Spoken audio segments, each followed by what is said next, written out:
আসসালামু আলাইকুম। আজকে আমি আপনাদের দেখাবো কিভাবে রুটি ভালোভাবে সংরক্ষণ করে রাখা যায় অনেক দিন ধরে। আর হ্যাঁ, এখানে আমি রুটি বানিয়ে নিলাম।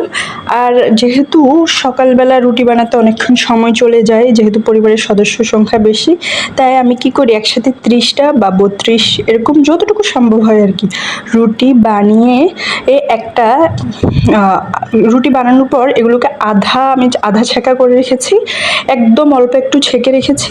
দেন হচ্ছে কি করব, একটা বক্সের নিচে একটা সুতির কাপড় দিব, সাদা সুতির কাপড় দিয়ে দিলাম পরিষ্কার।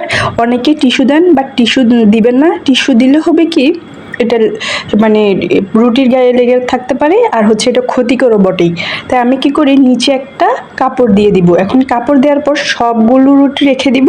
আর আপনারা চাইলে কয়েকটা রুটির ফাঁকে ফাঁকে একটা কাপড়ও দিতে পারেন, তবে আমি সবগুলো একসাথে রাখবো, রাখলে কোনো সমস্যা হবে না।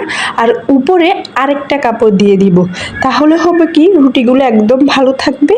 আর এই যে আধা ছেঁকা করে রেখেছি, পরবর্তীতে এটাকে যখন আমি ফুল ছেঁকা করে ফেলবো, তাহলে রুটির স্বাদ একদম শুরুর দিনের মতোই থাকবে, কোনো সমস্যা হবে না। আর আপনারা সবসময় এভাবে করে রাখতে পারেন রুটি, তাহলে আপনাদের সময়ও বাঁচবে, আর হচ্ছে রুটি প্রত্যেকদিন বানানোর ঝামেলা থেকেও রক্ষা পাবেন।